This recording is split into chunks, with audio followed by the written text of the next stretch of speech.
Hoy estamos estrenando como un juguetito nuevo, pero eso nunca sustituye el libro, ¿eh? Nunca. Simplemente para llevar el bosquejo más fácil. Qué bueno, ¿verdad? Este grupo de hermanos que estamos aquí, hoy domingo, para alabar al Señor. Le damos la gloria y la honra a nuestro Dios. Gracias a los que estuvieron orando por nosotros, que estuvimos de vacaciones por Nueva York en la semana de Thanksgiving. Ustedes no se imaginan, mis hermanos, el poder de una iglesia orando por un objetivo. Pregúntenselo a Pedro cuando oraban por él, que estaba preso. Que el Señor lo saca de la cárcel. Todavía cuando ellos estaban orando por él, él llega y todavía no creen que el Señor hizo la obra desde que lo sacó de la cárcel. Le doy gracias a Dios, ¿verdad?, por esas vacaciones. Tuvimos vacaciones, pero no vacaciones de Cristo, sino vacaciones con Cristo. Nosotros nunca estamos de vacaciones de Cristo.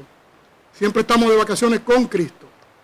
Y tuvimos la oportunidad de hablar el Evangelio a muchos de nuestros familiares, de dar algunos tratados en inglés, porque estábamos en Nueva York, algunos tratados allá en Downtown. Tuve la oportunidad de ir a una tienda a comprar unos souvenirs. Me atendió una señora de la India, muy amable.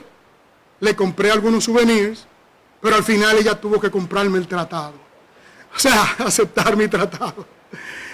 Nada, la pasamos súper bien, le damos gracias a Dios. Venimos un poquito afónicos, pero por la gloria de Dios y su gracia estamos aquí para predicar la palabra. Le damos la bienvenida, ¿verdad?, a todos los que nos ven por internet, por las distintas redes sociales. Gracias por estar con nosotros y espero que esta predicación, ¿no?, sea para la gloria de Dios y la edificación de la iglesia. Siempre he dicho que no soy digno de predicar su palabra, pero el Señor ha hecho una obra en mí que yo me quedo, ¿verdad?, a veces asombrado, y le doy las gracias porque Él me ha dignificado para poder predicar su palabra. Y las gracias, ¿no?, a esta iglesia, Calvary, Pastor White, Pastor Johnny y Pastor James, por el apoyo y la confianza que me tienen de prestarme este púlpito para yo exponer la palabra de Dios. Mis hermanos, lo que les gusta apuntar, el título de hoy, el título del tema de hoy, de la predicación de hoy, es la condición correcta de la salvación y falsas añadiduras a la misma. Y antes de empezar, quiero dar una pequeña anécdota de un predicador. Voy a comenzar con una anécdota y voy a terminar con una anécdota histórica, que creo que va a ser de bendición para muchos de nosotros. Y el sermón que vamos a hablar hoy, vamos a definir y vamos a ver muchos términos que yo sé que todos ustedes conocen. Tal vez vamos a profundizar un poquito más, pero vamos a ver muchos términos que todos conocen. Pero recuerden que siempre es bueno repetirnos el Evangelio. Tenemos que predicarnos el Evangelio cada día para ser agradecidos, para siempre saber y pensar de dónde nos sacó Dios, de las tinieblas, y nos llevó al mundo de la luz admirable de su Hijo. ¿Verdad? Este predicador, hablando del tema de la salvación, él le da gracias a Dios un día y se arrodilla y le da: gracias, Señor. Gracias, Padre, porque la salvación es por gracia, por medio de la fe. Porque tú te imaginas lo intolerable que sería, lo inaguantable que sería pasarnos la eternidad oyéndonos unos con otros, alardeándonos con el fronte, con el guille, como decimos en Santo Domingo, con el orgullo, privando, como decimos allá, de cómo nosotros llegamos al cielo.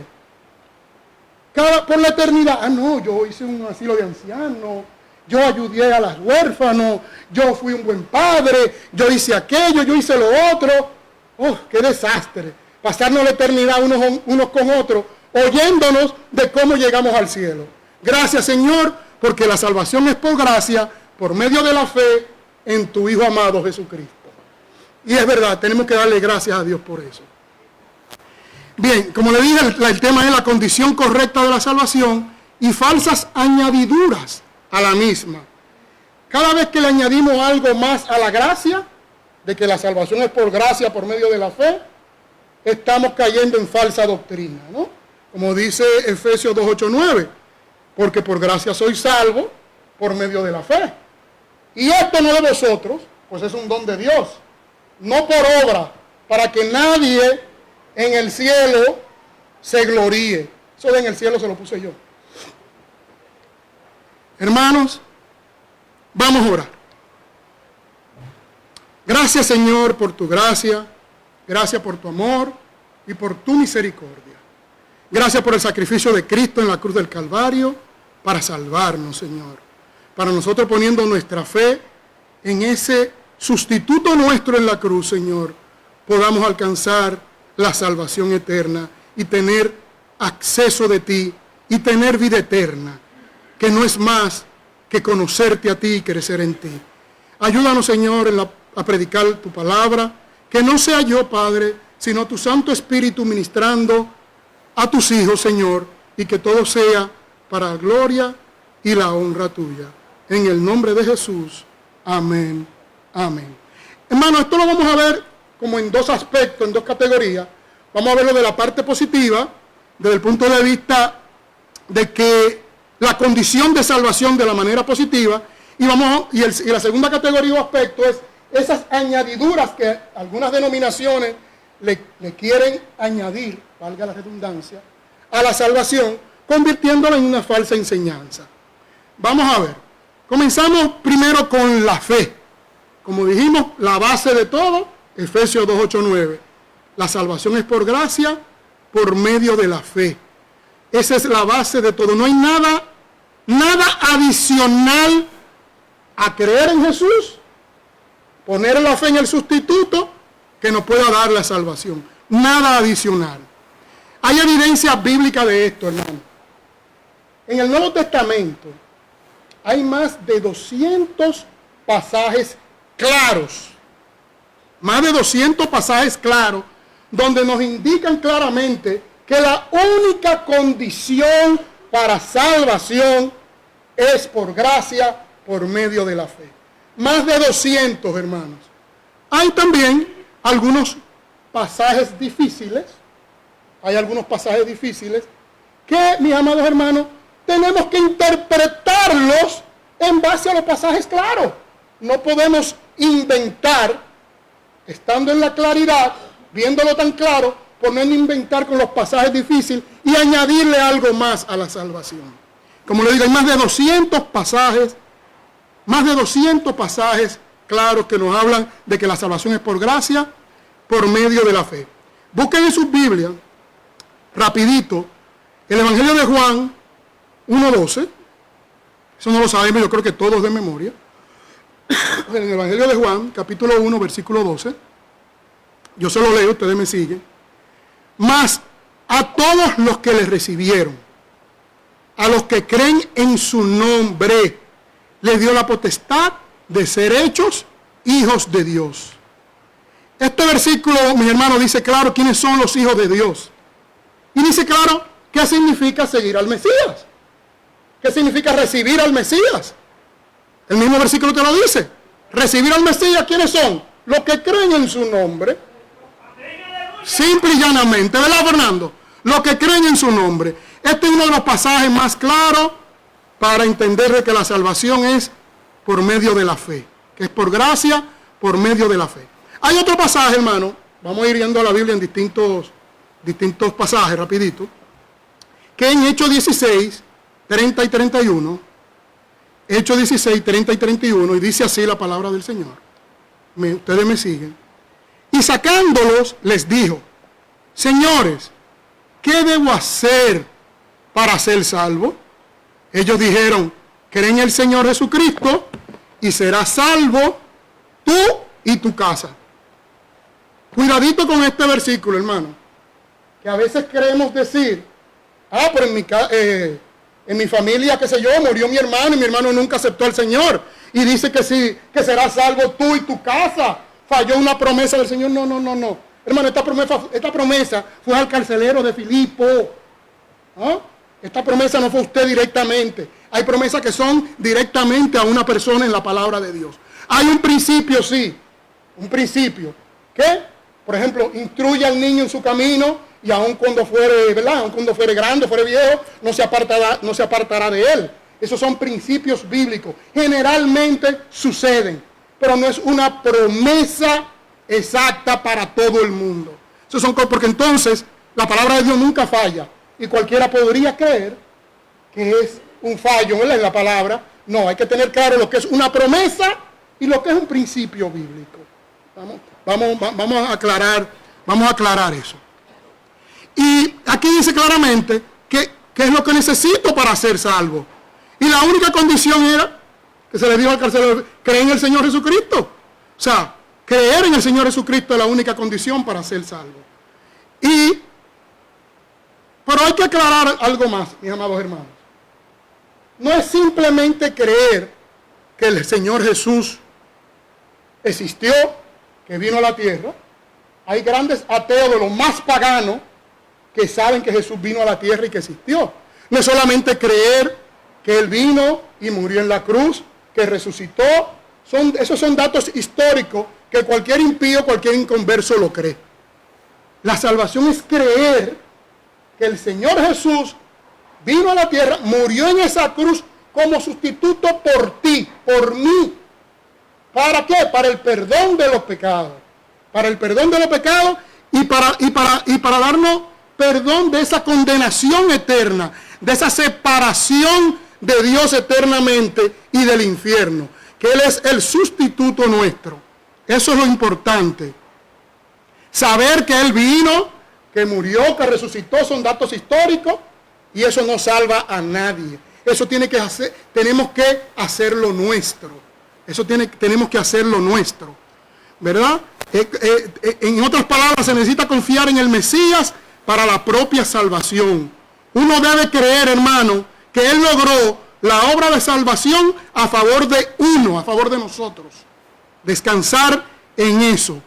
Descansar en eso. Bien, mis amados hermanos. Seguimos. Hay tres palabras griegas, y no lo voy a agobiar con el griego. Tres palabras griegas que nos hablan claro de la salvación, y cuando la resumimos las tres nos damos cuenta claramente que en cada uno de esos pasajes que se usan esas palabras, nos damos cuenta que la salvación es por gracia, por medio de la fe, nada más. Rapidito, lo voy a hacer rápido porque no quiero agobiarlo con esto.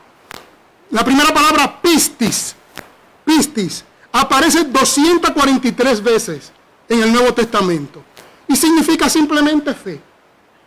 Fe. La otra palabra es pisteo. Se usa 246 veces en el Nuevo Testamento y significa creer. Y la última palabra griega, hermano, es pizo, mejor dicho. Se usa 49 veces en el Nuevo Testamento y es traducida como confianza, persuasión, ¿verdad? Entonces, cuando unimos las tres palabras, hermano, con referencia a la condición de salvación, que es la fe, primero significa que tenemos que creer. Segundo, que estamos persuadidos. El Espíritu Santo nos persuadió a creer esa palabra que leemos o que escuchamos, ¿no? Y tercero, ponemos nuestra confianza en Dios, en Cristo. Y cuarto, nos estamos apoyando en Él. Básicamente yo les he dicho las cuatro facetas de la fe. Las cuatro facetas de la fe: primero es creer. Segundo, estamos convencidos, persuadidos. Tercero, mis amados hermanos, pusimos toda nuestra confianza en Jesús. Y cuarto, solamente nos estamos apoyando en Él. Esas son las cuatro facetas de la fe. Hermanos, la fe en la Biblia es usada como una de las condiciones, obviamente, correcta para la salvación. Y es usada en 5 sentidos. Se los voy a decir. Primero, es usada como convicción de algo que es verdad. Convicción de algo que es verdad. Hebreos 11:1, ¿cómo pues? Es pues la fe, la certeza de lo que se espera, la convicción de lo que no se ve. Se usa primero como convicción de algo que es verdad. Segundo, es usada como confianza. Tercero, fe es usada como persuasión. Estamos persuadidos. No, estamos convencidos, persuadidos. Cuarto, hermano, la fe es basada en hechos de conocimiento. O sea, yo no estoy basando mi fe en algo superfluo, sino en algo conocido, en algo que he estudiado, que he conocido, que he entendido. Por ejemplo, Romanos 10:14. Lo pueden buscar si quieren. Romanos 10:14. ¿Cómo pues invocarán a aquel en el cual no han creído? ¿Y cómo creerán de aquel en quien no han oído? O sea, no tienen conocimiento, no han oído de él. ¿Y cómo oirán sin haber quien les predique? O sea, la fe, hermano, es basada sobre hechos del conocimiento. No es una fe sin saber en lo que estoy creyendo. El quinto punto, mis amados hermanos, tenemos que tener claro que la fe tiene un objeto. Y el objeto de la fe es Dios. El objeto de la fe es Dios. Y el contenido de la fe, el Evangelio. Que Cristo vino, murió por nosotros en la cruz del Calvario, fue sepultado y resucitó al tercer día, según las Escrituras. O sea, la fe, el objeto de la fe es Dios y el contenido es el Evangelio, la muerte, sepultura y resurrección del Mesías. Vamos rapidito. Vamos a ver ahora algunas falsas enseñanzas de algunas denominaciones que le han querido añadir a esta gracia, a esta salvación por gracia. Hay que tener cuidado. A esta salvación por gracia, por medio de la fe, han querido añadirle algunas cosas adicionales, convirtiéndolo en una falsa enseñanza. Voy a decir una palabra, no me tiren. Esperen que le explique. Algunos le han añadido arrepentimiento. Sí. Arrepentimiento cuando lo vemos desde el punto de vista bíblico. ¿Verdad? Metanoia, cuando tenemos un cambio de pensar, cuando cambiamos de idea con respecto al Mesías, cuando cambiamos de idea con respecto a Cristo, que Él no es un simple enseñador de ética, de moral, que es Dios muerto en la cruz por tus pecados. Ese es el arrepentimiento que siempre está asociado con la fe. Siempre está de la mano con la fe. El arrepentimiento, sinónimo de fe, aparece más de 35 veces en el Nuevo Testamento. No el arrepentimiento de que estoy apenado por mis pecados. No. De que tengo pena por mis pecados. No, ese no se lo puedo añadir. No se lo puedo añadir a la salvación por gracia por medio de la fe. Como le digo, el significado claro de arrepentimiento y bíblico es cambiar de manera de pensar. Como en el griego dice metanoia. Y aparece más de 35 veces en el Nuevo Testamento, sinónimo de creer. Sinónimo de creer. No es pena, no es que estoy apenado, acongojado por los pecados que he cometido. No. Es que he visto al Señor, creo en Él como mi Dios y Salvador, lo he recibido y me arrepiento. O sea, voy en otro camino siguiendo solo a Cristo. Ese es el verdadero arrepentimiento. No es simplemente, aunque pueda venir acompañado con cierta pena, pero no es simplemente que tengo penas o estoy apenado por los pecados cometidos anteriormente. No es eso solamente. Bien, mis amados hermanos, hay otra añadidura a la salvación por gracia, por medio de la fe, que habla de que tiene que haber una confesión del Mesías. Una confesión del Mesías. Y le digo lo siguiente, esto se convierte en una añadidura porque lo que quieren decir es que debe haber una confesión pública. Una confesión pública del Mesías. Y veremos por qué no es así. esta doctrina de que debe haber una confesión pública del Mesías o de Cristo para ser salvo, está basada más o menos en dos pasajes básicamente.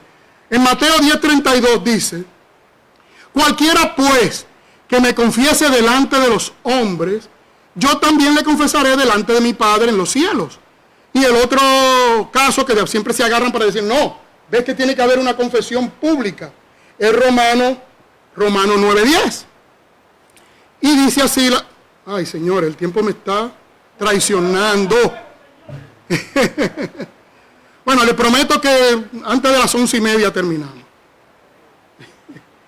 El segundo pasaje, Romanos 10, 9 al 10, que dice así la palabra de Dios: que si confesares con tu boca que Jesús es el Señor y creyeres en tu corazón que Dios le levantó de los muertos, serás salvo. Porque con el corazón se cree para justicia, pero con la boca se confiesa para salvación. Hay muchas denominaciones que creen que tiene que haber una confesión pública para poder, añadida a la gracia, que la salvación es por gracia por medio de la fe, para poder ser salvo. Y vamos a ver que esto no puede ser así por varias razones. Por varias razones, mis amados hermanos. Primero, mis amados hermanos, no podemos hacer esta falsa añadidura, porque hay muchas personas, hermanos, que se han convertido leyendo un tratado, que se han convertido leyendo el Nuevo Testamento, y no han tenido la oportunidad ahí mismo de hacer una confesión pública. Yo conozco a alguien que se ha convertido leyendo Romanos, y no ha tenido la oportunidad de hacer una confesión pública en el momento. O sea, eso no es real. Eso no es real. En el otro caso, por ejemplo, en el de Romanos 10:9, Romanos 10, versículos 9 y 10, Pablo, aunque es en el griego, está haciendo básicamente una forma poética que usaban los hebreos, aunque lo hizo en el griego, está haciendo una forma poética que usaban los hebreos, que era la forma de inversión. Él invierte los términos. Comienza primero diciendo, como ustedes lo pueden ver, comienza primero diciendo la palabra confesar. Si confesares con tu boca que Jesús es el Señor y creyeres en tu corazón, confiesas, crees. Luego lo invierte, es lo que le digo, es una inversión poética en el hebreo, que lo utilizaban los hebreos, pero que lo hizo en el griego, obviamente, porque el Nuevo Testamento se escribió en griego. Y luego dice, primero dijo confiesas y crees. Y luego dice, porque con el corazón se cree y con la boca se confiesa. O sea, invierte, luego cree y confiesa. Hace una inversión, dejando ver que la confesión va atada a creer. Cuando tú crees en Jesucristo, ya tú lo estás confesando. Es simplemente una manera literaria de decir que confesión va atado con creer. O sea, como le digo, hay muchos casos en que no necesariamente tú estás ante un público para poder confesar al Señor. Tú has creído porque has leído un tratado, porque has estudiado la Biblia por tu cuenta, has estudiado Romanos y ha caído en pie de rodillas reconociendo a Cristo. Y esta es una de las añadiduras que no podemos aceptar. Y otra cosa, hermano, si yo creo en el Señor, pues toda mi fe en Él, entonces no, espérate, tengo que ir ahora a confesarlo públicamente. No, pues la salvación incluye obra. Tú tienes que hacer una obra, tienes que ir a un público a confesarlo. O sea, entonces la salvación es por obra, tienes que también añadirle obra a la salvación. O sea, estamos claros que entonces la confesión pública es una añadidura adicional a creer a que la salvación es por gracia, por medio de la fe. Otra añadidura adicional, con el perdón, mi hermano.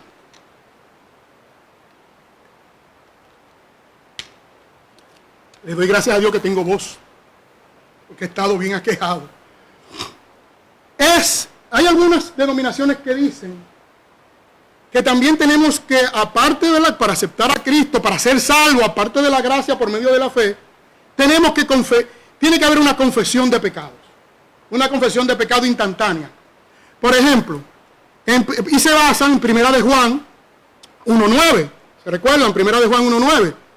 Y si confesamos nuestros pecados, Él es fiel y justo para perdonar nuestros pecados y limpiarnos de nuestra maldad. Hermanos, este versículo es para creyentes. Juan se incluye. Si confesamos nuestros pecados, Él incluye los de Él mismo, Él es fiel y justo para perdonar nuestros pecados y limpiarnos de toda maldad. Esto no está diciendo que tú tienes que confesar los pecados también instantáneamente, aceptando a Cristo, para poder ser salvo, o sea, añadirle a la gracia para poder ser salvo. No. Además, ¿quién se puede recordar? Yo no sé, yo no podría. A lo mejor algunos de ustedes sí han pecado muy poco, pero yo no podría. ¿Quién podría recordar todos sus pecados en el momento de la conversión? Todos. ¿Quién podría recordarlo? Nadie. Nadie podría recordar todos los pecados en el momento de la conversión. La salvación es por gracia, por medio de la fe, viendo que Cristo murió en esa cruz por ti, por mí, y nos salvó del pecado y de la consecuencia del pecado, ¿no?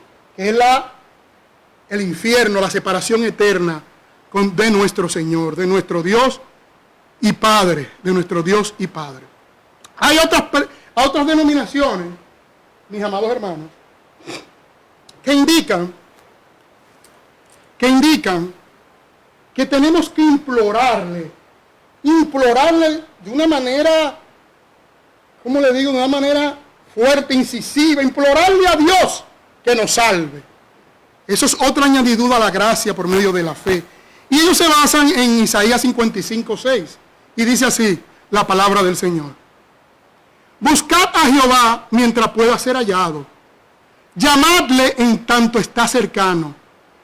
Y básicamente ellos, por buscar a Jehová, ellos usan o piensan en sí que es que hay que implorarle a Dios para que nos salve. Como figurando de que Dios es un Dios ogro que no quiere salvar. Al contrario, Dios nos quiere salvar. El Dios nos ama y nos quiere salvar. Y mira cómo dice, y entonces no tienen conocimiento claro de Romanos 3:11. Mira lo que dice Romanos 3:11, que está basado en Salmo 14 y Salmo 53. Dice así: no hay quien entienda, no hay quien busque a Dios. Esto enseña claro que nadie busca a Dios en su propia cuenta. Si esto fuera una condición para salvación, nadie sería salvo. Porque nadie busca a Dios. A Dios no hay que buscarlo. Los que estamos perdidos somos nosotros. Él es el que nos busca a nosotros. Dios no está perdido. Nosotros somos los perdidos y Él es el que nos busca a nosotros. En Lucas 19 le dice claramente, estoy parafraseando, que nuestro Señor vino a buscar y a salvar lo que se había perdido. ¿Ok? Dios siempre está dispuesto a salvarnos.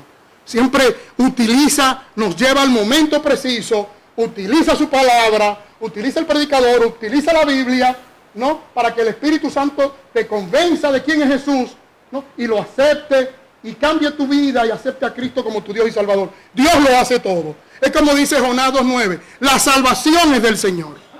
La salvación es del Señor.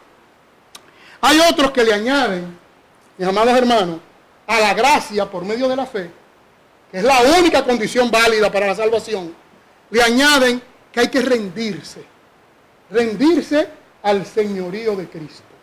Que hay que rendirse antes de aceptar a Cristo como tu Dios y Salvador, como su Dios y Salvador, y para poder ser salvo, tienes que rendirte al señorío de Cristo. Y más bien, hermanos, ellos lo que están hablando cuando ya somos salvos, en el sentido de que tenemos que comenzar un proceso de santificación, y esto es básicamente el discipulado. Tú no te rindes sin haberlo conocido. Tú no te rindes sin el Señor estar actuando en ti y estar purificándote. No hay manera, nadie se rinde así. No hay forma. Tú te rindes a Cristo cuando lo vas conociendo, cuando vas conociendo su palabra, cuando vas creciendo en Él, cuando caes y te levantas, cuando ves que lo que Él dice es lo mejor para ti, cuando te das cuenta de que tú no vales nada, de que tú simplemente, si vales algo por su gracia, pues ahí te vas rindiendo al Señor. Y eso es lo que se llama el discipulado, que Pastor Daniel nos estuvo predicando en estos días. El que quiera ser mi discípulo, que tome su cruz y que me siga, ¿no? ¿Y qué es tomar la cruz? ¿Qué es tomar la cruz? El versículo preferido de mi hermano, Gálatas 2:20. ¿Ah? Con Cristo estoy juntamente crucificado. Y ya no vivo yo, mas vive Cristo en mí. Y lo que ahora vivo en la carne, lo vivo en la fe del Hijo de Dios, que me amó y se entregó a sí mismo por mí. Ese es el versículo preferido de nuestro hermano Feliciano. Entonces, mis amados hermanos, el discipulado sí es ya un rendimiento a nuestro Señor. Pero yo no puedo rendirme al Señor sin conocerlo a profundidad. Yo primero hago un acto de fe. El Señor me convence y me lleva a un acto de fe. Soy salvo por gracia por medio de la fe. Y luego comienza este proceso de discipulado. ¿Ah? Y tenemos que cargar esa cruz. Morir al mundo. Tenemos que morir al mundo. Cargar la cruz significa morir al mundo. Y no solo morir al mundo, no. Estar dispuesto a sufrir lo que Él sufrió. Lo que Él sufrió. Engaño, persecución, y sobre todo rechazo. El cristiano tiene que estar dispuesto a coger su cruz, sufriendo engaño, persecución y sobre todo rechazo. Hermanos, nosotros nos amamos unos a otros, pero el mundo no nos ama, el mundo nos rechaza. ¿Ok? Pero nosotros tenemos que insistir en amor y amarlos y predicar la palabra de Dios para que Dios los traiga al entendimiento. Esa es otra añadidura a la salvación por gracia, por medio de la fe, que tienes que rendirte. Que tienes que hacer a Cristo como tu Señor. Sí, Él es tu Señor. ¿Por qué? Porque Él es Yahvé. Él es el Señor, el mismo Señor del Antiguo Testamento. Y Él es Señor porque es el único Señor que te puede salvar. Pero someterte a su señorío, tienes que verlo como tu Señor en ese sentido, de que Él es el único Señor que te puede salvar. Pero someterse a su señorío es algo paulatino. Es algo paulatino. Que el mismo Señor lo va a lograr. El mismo Señor lo va a lograr. Otra añadidura, y esta es la última que vamos a ver, pero vamos a dar unas aplicaciones importantes que yo creo que le va a gustar mucho porque le va a edificar. Estamos simplemente definiendo términos. Vamos luego a la aplicación. Otra añadidura es el bautismo. Muchas denominaciones creen que si no te bautizas, no eres salvo. Si no te bautizas, no eres salvo. Y se basan en Marcos 16, por ejemplo, uno de los versículos, Marcos 16, del 15 al 16. Yo se lo voy a leer rapidito. Marcos 16, versículos 15 y 16. Y les dijo: id por todo el mundo y predicad el evangelio a toda criatura. El que creyere y fuere bautizado será salvo, mas el que no creyere será condenado. Él dice, oye, luego de que el creyente, valga la redundancia, cree, tiene que cumplir la ordenanza del Señor, tiene que bautizarse, es una realidad. Pero aquí no está diciendo que si no se bautiza no es salvo. Lo lógico es que tú crees y en obediencia vaya a las aguas bautismales. El que creyera y fuera bautizado, y en el primer siglo eso era lo más rápido que se hacía.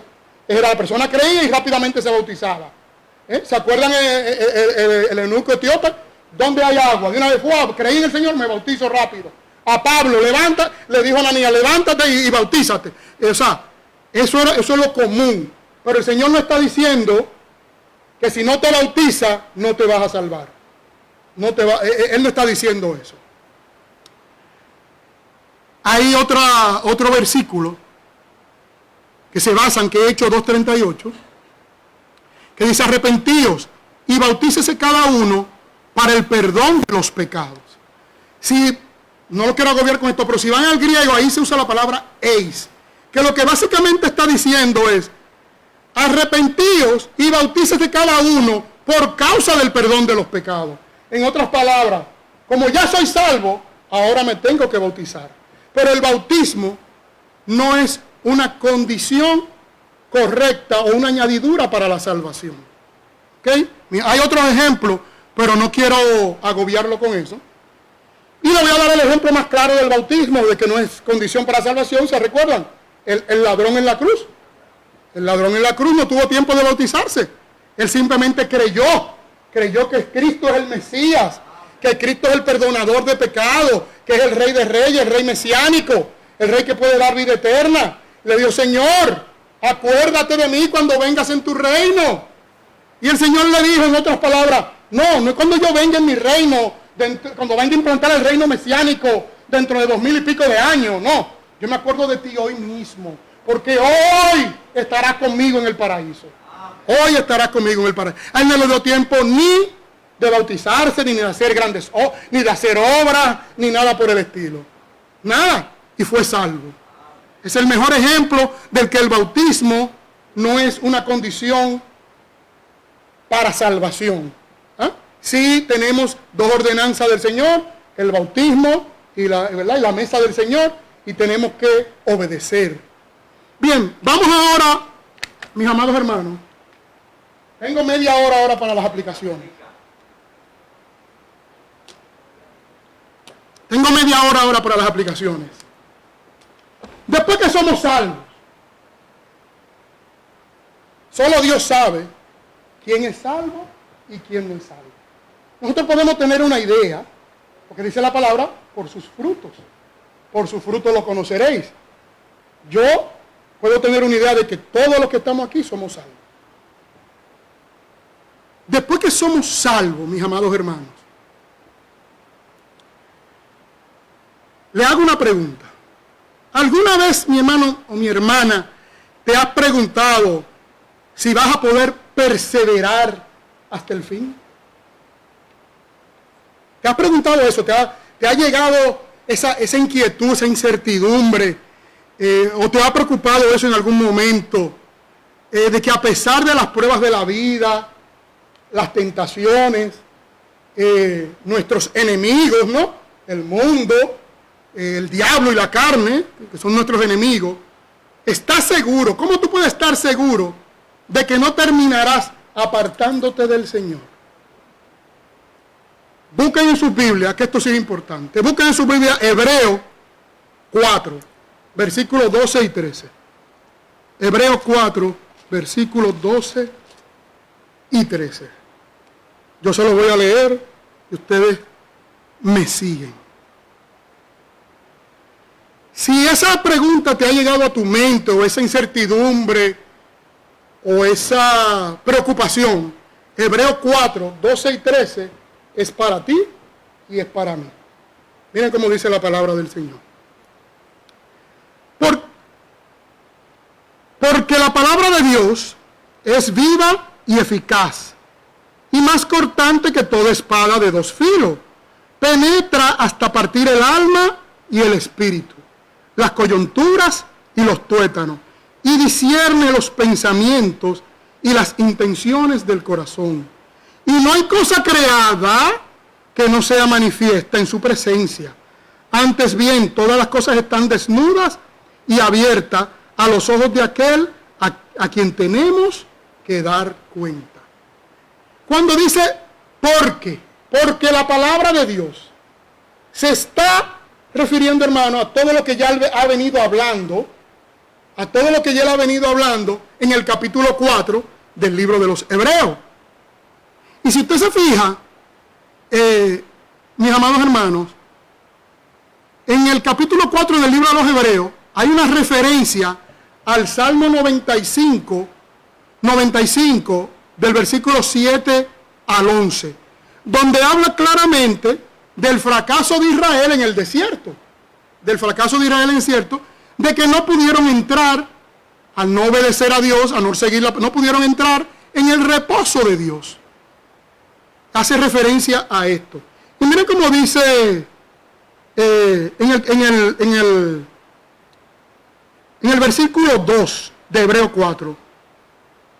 Dice así lo siguiente: porque también a nosotros se nos ha anunciado la buena nueva como a ellos, pero no les aprovechó al oír la palabra, por no ir acompañada de fe.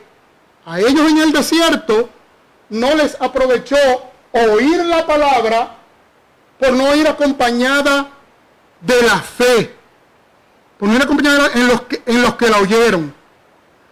Pero los que hemos creído entramos en el reposo de la manera que dijo: por tanto juré en mi ira y no entrarán en mi reposo. Hay que tener cuidado. ¿Significa esto que la salvación se pierde? Como diría Pablo, de ninguna manera. De ninguna manera. Por supuesto que la salvación no se pierde. Porque miren lo que dice Juan 10. Miren lo que dice Juan 10. Mis ovejas oyen mi voz, y yo la conozco y me siguen. Y yo le doy vida eterna, y no perecerán jamás. Ni nadie la arrebatará de mi mano. Mi Padre me las dio. El Padre le dio sus ovejas. Ya Él se las dio. Desde la eternidad pasada se las dio. Nosotros somos el regalo de Dios el Padre a Dios el Hijo. Mi Padre me las dio. Ya Él las tiene en sus manos. Mi Padre me las dio y es mayor que todos. Y nadie la puede arrebatar de la mano de mi Padre. Yo y el Padre uno somos. O sea, no hay forma de que la salvación se pierda. Somos el regalo de Dios el Padre a Dios el Hijo. No hay manera, hermano. Pero si queremos terminar bien la carrera, si oyeres hoy su voz, no te resista. No te resista como ellos se resistieron en el desierto. No te resista. Obedece la palabra del Señor. Obedece la palabra del Señor para que entres en su reposo. Ya nosotros estamos reposando en nuestra salvación, pero el reposo final es cuando venga Cristo. Es el reposo final y eterno. Es el reposo final y eterno. Debemos estar, si queremos terminar bien la carrera, todos nosotros debemos estar aferrados a Jesús y a perseverar en la palabra de Dios hasta el fin, hasta entrar en el reposo final. Dios nos llena de advertencia en la palabra para que le temamos. Eso es uno de los medios que Él usa para preservarnos, que le temamos a Él, un temor reverente. Mire cómo dice Jeremías 32:40. Y así Él nos hace perseverar hasta el fin. Mire cómo dice Jeremías 32:40. Y haré con ellos pacto eterno, que no me volveré atrás de hacerles bien. Y pondré mi temor en el corazón de ellos, para que no se aparten de mí. ¿Ok? El Señor pone su temor en nuestro corazón, para no apartarnos de Él. Pero Él, estamos garantizados, porque Él es que hace. Él es el que produce en nosotros tanto el querer como el hacer por su buena voluntad. Filipenses 2:13. Y Él nos va a hacer perseverar. ¿Cómo? A través de su palabra e influyéndonos en nosotros el temor de Él. Porque recuerda, hermano, ¿qué dice Filipenses 1:6? Estando persuadido de esto, que el que comenzó en vosotros la buena obra, la perfeccionará hasta el día de Jesucristo. El Señor no falla. El Señor nos va a ir santificándonos, nos va a ir llevando de gloria en gloria hasta que nos convirtamos a la imagen de su Hijo amado Jesucristo. Bien, hermano, ¿quiere perseverar hasta el fin? Sin caer. No significa que si te caes, porque 7 veces cae el justo y vuelve y se levanta. Te caes y vuelve y te levantas. Pero eso significa, hermano, que tenemos que oír la palabra con fe. Mira lo que le pasó en el desierto, como dice en el versículo 2, que no oyeron con fe la palabra. Entonces, mis amados hermanos, es muy importante el oír la palabra con fe para poder perseverar. Por eso es que es muy importante congregarnos en la iglesia. Oigan, no estoy diciendo que leer la palabra diariamente en nuestra casa es menos importante que el oír la palabra en la congregación con fe. Pero hay algo especial que el Señor hace con el Hijo del Señor que está aquí arriba predicando su palabra, para que llegue a cada uno de ustedes. Que eso no se consigue por internet, mis amados hermanos, ni por televisión, ni por nada. Por eso es que el autor de los Hebreos, en Hebreo 10:25, creo que dice, no dejen de congregarse, como muchos tienen por costumbre. Es muy importante oír la palabra con fe. Y vamos a ver 3 puntos rapiditos. ¿Por qué la perseverancia y la predicación de la palabra van de la mano? ¿Por qué? Perseverar en el Señor y la predicación de la palabra van de la mano. ¿Por qué? Porque esta es la palabra viva del Dios vivo. Esta es la palabra viva del Dios vivo. ¿No le ha pasado? A mí me ha pasado. Pero mi esposa es testigo. No sé si a ustedes le ha pasado. ¿No le ha pasado que tú vienes a la iglesia, el predicador, aquí arriba, el Señor le da un mensaje, y después tú le dices a tu esposa o a alguien, o si invitaste a alguien o qué sé yo, oye, tú le dijiste al pastor mi problema? A mí eso me ha pasado. Pero cuidado si tú has hablado con fulano. La palabra de Dios es viva, hermano, es viva. Es viva. Y Él nos da a cada quien lo que necesitamos. A veces un día te toca a ti, otro día te toca a ti. Pero para que te toque, tienes que estar aquí. Tenemos que congregarnos. Tenemos que congregarnos. ¿Por qué la perseverancia? Segundo punto. ¿Por qué la perseverancia? La perseverancia y la predicación de la palabra van de la mano. Porque la palabra de Dios, hermano, es viva y es eficaz, más cortante que toda espada de 2 filos. Penetra profundamente, hermano. Penetra como un bisturí que va a discernir nuestros pensamientos, mis amados hermanos. Descubre nuestras incredulidades, nuestras dudas. Por esa naturaleza pecaminosa que todavía tenemos ciertas dudas, ciertas incredulidades, ciertos pecados, nos desenmascara. No hay forma que podamos engañar a Dios, que podamos engañar a su palabra. No hay manera. Hermano, este es el único libro que usted leyéndolo, Él lo lee a usted. Tú lo estás leyendo a Él y Él te está leyendo a ti. Este es el único libro del mundo. Te desenmascara, te conoce al dedillo. Te conoce al dedillo. Hermano, y cuando la palabra de Dios se predica, vuelvo y le digo, es tan profunda, es como un bisturí que va y penetra y saca ese tumor lleno de pus, lo saca a flote con todo nuestro pecado, todas nuestras incredulidades, nuestras dudas, amados hermanos. ¿Para qué? Para que nos aferremos más a Cristo, creamos más en Él. Sí, hermano, usted y yo a veces tenemos dudas, muchas dudas. A un señor se le preguntó una vez, oiga, caballero, ¿usted es creyente? Él dijo, no, yo soy dudante. O sea, en realidad tenemos dudas. Y, hermano, todo lo que se hace con duda, todo lo que no se hace con fe, es pecado. Tenemos que creer y la palabra de Dios nos ayuda a eso, nos ayuda a crecer en Jesús. A veces, hermano, vuelvo y le digo, no estoy diciendo que leer la palabra en tu casa, eso hay que hacerlo diariamente. Pero a veces uno la lee y a veces, si uno no tiene profundidad y discernimiento, uno puede hasta autoengañarse en algunas cosas. Pero la palabra predicada aquí arriba, por los santos de Dios, y en una iglesia donde se predica sana doctrina, si esta no fuera una iglesia que se predicara santa doctrina, yo no estuviera aquí. En una iglesia que se predica santa doctrina, sana doctrina, la palabra de Dios va a cada uno de sus hijos. Y nos da, le digo dónde, nos da donde nos duele. nos da donde nos duele. ¿Para qué?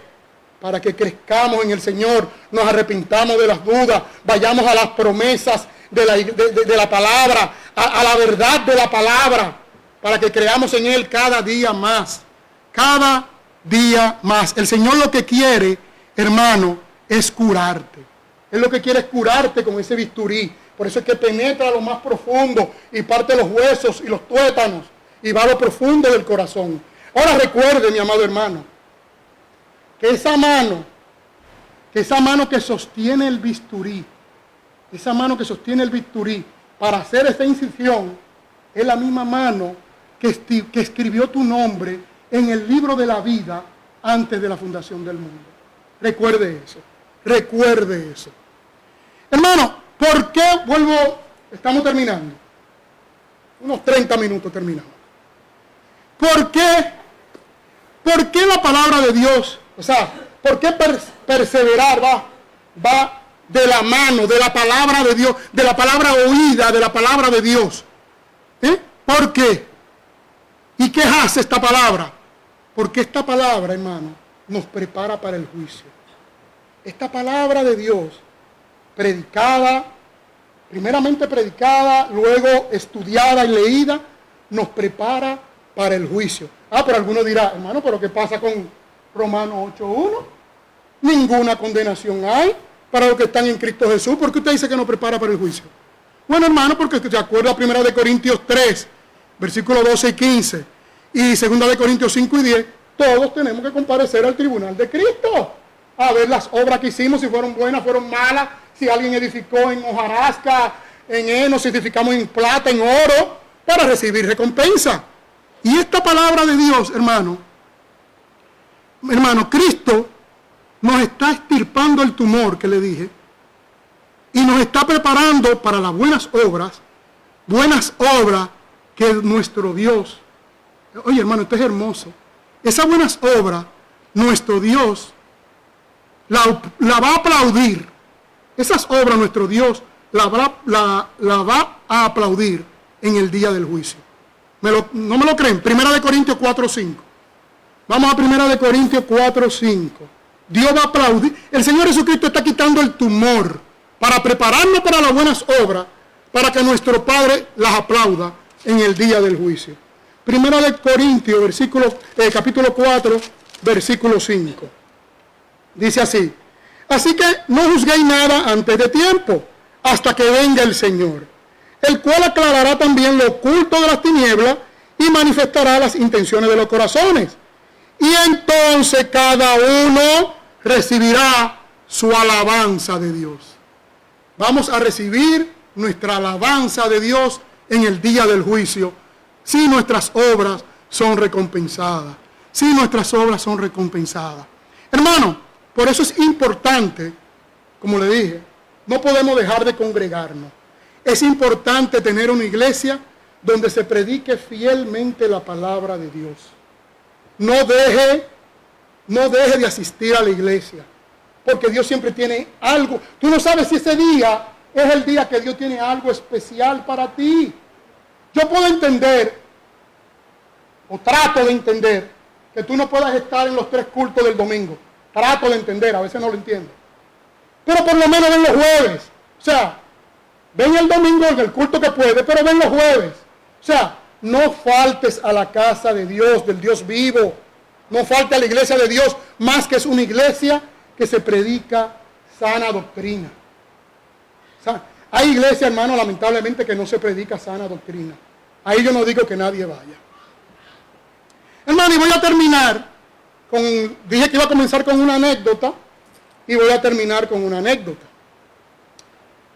Pero usted vea lo importante de la palabra de Dios y el poder del evangelio.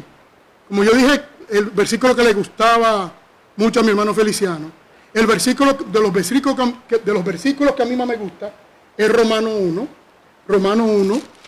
versículo 10, entiendo que 16 y 17. Un momentito, Romano 1, 16 y 17, exactamente.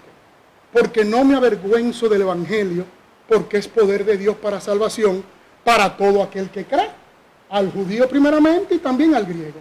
Porque en el Evangelio la justicia de Dios se revela por fe y para fe. Como está escrito, el justo por la fe vivirá. El Evangelio es poder de Dios para salvación. Y mira el poder de la palabra. Esto es una anécdota histórica que esto pasó realmente. Un hombre llamado Luke Shore, en Virginia, él era de Gran Bretaña, pero en Virginia, él se convirtió, fue convertido al Evangelio a la tierna edad de 103 años. A los 103 años, él estaba debajo de un árbol en Virginia, y de momento, de repente, estaba sentado ahí debajo del árbol, de repente, le llegó a la mente, se recordó de un mensaje que él había oído y que había sido predicado por un pastor famoso en aquel tiempo en Gran Bretaña, John Flavel, y él se recordó de eso que había pasado hacía 85 años. Él tenía 18 años cuando él oyó ese mensaje, y a los 103 años en un árbol en Virginia, se recordó de ese mensaje y vino a los pies de Cristo. Y se arrepintió y reconoció a Cristo como su Dios y Salvador. Ese es el poder del Evangelio. Hermano, no deje de sembrar la semilla. Usted no sabe cuándo ella va a prosperar. Usted no sabe cuándo ella va a prosperar. Mira lo que decía el epitafio de este señor. Aquí yace Luke Shore, un bebé de 3 años de edad en la gracia de Dios y 106 años naturales en la vida terrenal. Murió 3 años después de haberse arrepentido. Miren el poder del Evangelio, mis amados hermanos. No dejemos de predicar la palabra, no dejemos de asistir a la iglesia, porque tú no sabes si ese día es el día que el Señor va a usar el predicador para darte algo importante a ti. Oremos. Gracias, Señor, por tu amor. Gracias, Padre, por tu palabra. Gracias, Padre, porque tu palabra nunca viene vacía. Ayúdanos, Señor, cada día más a amarte más, a amar más a nuestro prójimo, principalmente a nuestros hermanos, y a crecer en tu palabra. Danos el compromiso, Padre, con tu iglesia. Ayúdanos, Señor, a no faltar a los cultos, a venir a oír tu palabra. Tu palabra es viva y eficaz. Ayúdanos a crecer en ella. Ayúdanos a sembrarla, a predicar tu palabra, que algún día segaremos, Padre. Algún día segaremos y tú nos dirás, ven, buen siervo y fiel, en lo poco fuiste fiel y en lo mucho te pondré. Ayúdanos, Padre, porque sin ti nada podemos hacer. Gracias por este momento tan importante de la predicación de tu palabra. Te amamos, te bendecimos y te glorificamos, porque tú eres el único digno de adoración y alabanza. Todo esto lo hemos hecho en el dulce y bendito nombre de tu Hijo amado Jesucristo. Amén, amén. Dios les bendiga, mis amados hermanos.